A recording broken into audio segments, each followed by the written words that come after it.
Bahujan Samaj party की मुखिया मायावती ने 15 जनवरी को अपने बर्थडे के मौके पर मीडिया को संबोधित किया।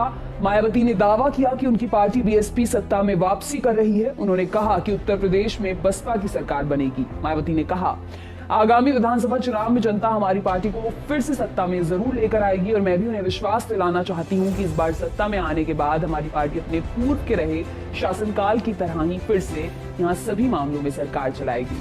इसके साथ ही मायावती ने पश्चिमी यूपी की 58 विधानसभा सीटों में से 53 विधानसभा सीटों पर उम्मीदवारों के नाम का ऐलान भी किया। मायावती ने कहा, हमने विधानसभा की 58 सीटों में से 53 सीटों पर अपने उम्मीदवारों के नाम को फाइनल कर लिया है और शेष 5 सीटों पर भी उम्मीदवारों के नाम 1 या 2 दिन में फाइनल हो जाएंगे।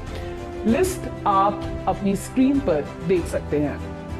मायावती ने और क्या कहा, ये भी आपको बताते हैं। मायावती ने कहा कि पिछले कुछ दिनों में केंद्र और राज्य की सरकारों ने साम दाम दंड भेद की नीति के जरिए बीएसपी की मुहिम कमजोर करने की कोशिश की है, लेकिन उन्हें सफलता हाथ नहीं लगी है। उन्होंने कहा कि उनके बारे में ये कहा जा रहा है कि वे चुनाव नहीं लड़ेंगी, जबकि हमारे संविधान में प्रावधान है कि विधान परिषद या राज्यसभा का सदस्य बनकर भी कोई सीएम या पीएम बन सकता है। मायावती ने कहा कि वे लोकसभा और राज्यसभा दोनों सदनों की सदस्य रह चुकी हैं। बसपा सुप्रीमो ने अपने भतीजे आकाश आनंद और बीएसपी महासचिव सतीश चंद्र मिश्रा के बेटे कपिल मिश्रा का भी नाम लिया। मायावती ने कहा कि आकाश आनंद के चुनाव लड़ने की बात होती है, अभी वह धीरे धीरे आगे बढ़ रहा है, उचित समय पर सबको सीधा मौका दिया जाएगा।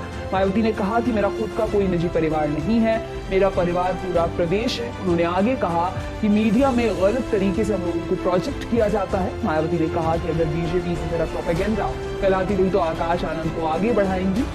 मायावती ने कहा कि कपिल मिश्रा भी इस समय सामने आकर युवाओं को आगे ला रहे हैं। प्रेस कॉन्फ्रेंस के दौरान मायावती ने कहा कि चुनावों के समय दल बदलने वाले नेताओं पर सख्ती के साथ नियम बनाने की जरूरत है। उन्होंने आरोप लगाया कि समाजवादी पार्टी ने सिर्फ यादवों का ध्यान रखा है, जबकि बीएसपी ने दलितों के साथ साथ यादव, मुसलमानों, अगड़ी और पिछड़ी सभी जातियों का ध्यान रखा। अल्पसंख्यकों को साधते हुए मायावती ने कहा कि समाजवादी पार्टी की पहली सूची में मुसलमान समाज की अनदेखी की गई है, जबकि बसपा की सूची में मुसलमानों का पूरा ध्यान रखा गया।